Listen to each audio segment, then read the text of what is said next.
നമസ്കാരം. ഗൾഫ് നാടുകൾ നമ്മുടെ മലയാളികളുടെ രണ്ടാം വീടാണ്. വർഷങ്ങളായി നമ്മുടെ സ്വപ്നങ്ങൾക്കും കുടുംബത്തിനും തണലായ ഈ മണ്ണിൽ പുതിയ നിയമങ്ങളും വെല്ലുവിളികളും ഉയരുമ്പോൾ ഓരോ പ്രവാസിയുടെയും നെഞ്ചിലും ഒരു തീ ആളുകയാണ്. UAE-യിൽ അടുത്തിടെ കർശനമാക്കിയ എമറൈസേഷൻ നിയമം അത്തരമൊരു ആശങ്കയാണ് ഉണ്ടാക്കുന്നത്. UAE-യിലെ സ്വകാര്യ മേഖലയിൽ കൂടുതൽ സ്വദേശിവൽക്കരണം നടപ്പാക്കാനുള്ള തീരുമാനം തീർച്ചയായും അവിടുത്തെ പൗരന്മാർക്ക് അവസരങ്ങൾ നൽകും. എന്നാൽ ഇത് പതിറ്റാണ്ടുകളായി ഇവിടെ ജോലി ചെയ്യുന്ന വിദേശികൾക്ക്, പ്രത്യേകിച്ച് നമ്മൾ മലയാളികൾക്ക് വലിയ വെല്ലുവിളിയാണ്. UAE-യുടെ സ്വദേശിവൽക്കരണ പദ്ധതിയായ നാഫീസിൽ ഈ വർഷത്തെ 2% സ്വദേശിവൽക്കരണം ഡിസംബർ 31-നകം പൂർത്തിയാക്കണം. 31-നകം സ്വദേശികളെ നിയമിക്കാത്ത സ്ഥാപനങ്ങൾക്കെതിരെ 2026 ജനുവരി 1 മുതൽ കടുത്ത നടപടി ഉണ്ടാകുമെന്ന് മുന്നറിയിപ്പുണ്ട്. സ്വദേശികളെ നിയമിക്കാത്തതിന് ആളൊന്നിന് 96,000 ദിർഹം പിഴ ഈടാക്കും. നിയമം പാലിക്കാത്ത കമ്പനികൾക്ക് ആളൊന്നിന് മാസത്തിൽ 8,000 ദിർഹം വീതവും വർഷത്തിൽ 96,000 ദിർഹവുമാണ് പിഴയായി നൽകേണ്ടി വരിക. 6 മാസത്തിലൊരിക്കൽ 48,000 ദിർഹം ഒന്നിച്ചടയ്ക്കാനും സൗകര്യമുണ്ട്. അടുത്ത വർഷം മുതൽ പിഴ 9,000 ദിർഹമാക്കി വർദ്ധിപ്പിക്കും. ചെറുകിട കമ്പനികൾ ഒരാളെ നിയമിക്കണം. 20 മുതൽ 49 ജീവനക്കാർ വരെയുള്ള കമ്പനികൾ വർഷാവസാനത്തോടെ ഒരു സ്വദേശി നിയമിക്കണം. കഴിഞ്ഞ വർഷവും ഈ വിഭാഗം കമ്പനികൾ ഒരു സ്വദേശി വീതം നിയമിച്ചിരുന്നു. IT, റിയൽ എസ്റ്റേറ്റ്, വിദ്യാഭ്യാസം, നിർമ്മാണം, ആരോഗ്യ സംരക്ഷണം എന്നിവ ഉൾപ്പെടെ 14 മേഖലകളിലെ 68 പ്രൊഫഷണൽ സാങ്കേതിക തസ്തികകളിലാണ് സ്വദേശിവൽക്കരണം നടപ്പാക്കുന്നത്. വർഷാവസാനത്തോടെ മൊത്തം 2 സ്വദേശികളെ നിയമിക്കാത്ത ഈ വിഭാഗം കമ്പനികൾക്ക് വൻതുക പിഴ ഈടാക്കും.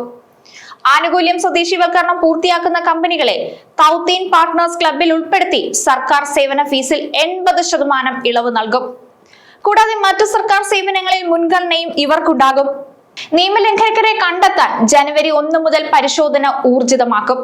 നിയമലംഘനങ്ങൾ ശ്രദ്ധയിൽപ്പെട്ടാൽ വിളിച്ചറിയിക്കാൻ മൊബൈൽ നമ്പറും സ്മാർട്ട് ആപ്ലിക്കേഷനുമെല്ലാം അധികൃതർ നൽകുന്നുണ്ട്. സ്വദേശിവൽക്കരണത്തിൽ കൃത്രിമം നടത്തുന്നവർക്ക് 5 ലക്ഷം ദിർഹം വരെയാണ് പിഴ. ആദ്യ തവണ നിയമം ലംഘിക്കുന്നവർക്ക് 1 ലക്ഷം ദിർഹമാണ് ഈടാക്കുക. ആവർത്തിച്ചാൽ 3 ലക്ഷവും, മൂന്നാമതും നിയമം ലംഘിച്ചാൽ 5 ലക്ഷം ദിർഹവുമായിരിക്കും പിഴയായി നൽകേണ്ടി വരിക. സ്വദേശിവൽക്കരണം മറികടക്കാൻ കമ്പനികളിലെ തൊഴിലാളികളുടെ എണ്ണം കുറച്ചു കാണിച്ചാലും ഇതേ ശിക്ഷ തന്നെയാവും ലഭിക്കുക. UAE-യിൽ സ്വകാര്യ മേഖലയിൽ ജോലി ചെയ്യുന്ന സ്വദേശികളുടെ എണ്ണം 1.54 ലക്ഷമായി വർദ്ധിച്ചു. ഇതിൽ 1.36 ലക്ഷം പേരും സ്വദേശിവൽക്കരണ പദ്ധതിയായ നാഫീസ് മുഖേന ജോലിക്ക് കയറിയവരാണ്. സ്വദേശികൾക്ക് ജോലി നൽകിയ കമ്പനികളുടെ എണ്ണം 30,000 കവിഞ്ഞു. 2022-ൽ ആരംഭിച്ച സ്വദേശിവൽക്കരണ പദ്ധതിയായ Emirati talent competitiveness council programme അഥവാ നാഫീസ് അനുസരിച്ച് 50 അതിൽ കൂടുതലോ ജീവനക്കാരുള്ള സ്വകാര്യ കമ്പനികൾ വർഷത്തിൽ 2% വീതം സ്വദേശിവൽക്കരണം നടപ്പാക്കണമെന്നതാണ് നിയമം. കമ്പനികളുടെ സൗകര്യാർത്ഥം 6 മാസത്തിലൊരിക്കൽ, അതായത് ജൂൺ ഡിസംബർ മാസങ്ങളിൽ 1% വീതം സ്വദേശികളെ നിയമിക്കാനും അനുമതിയുണ്ട്.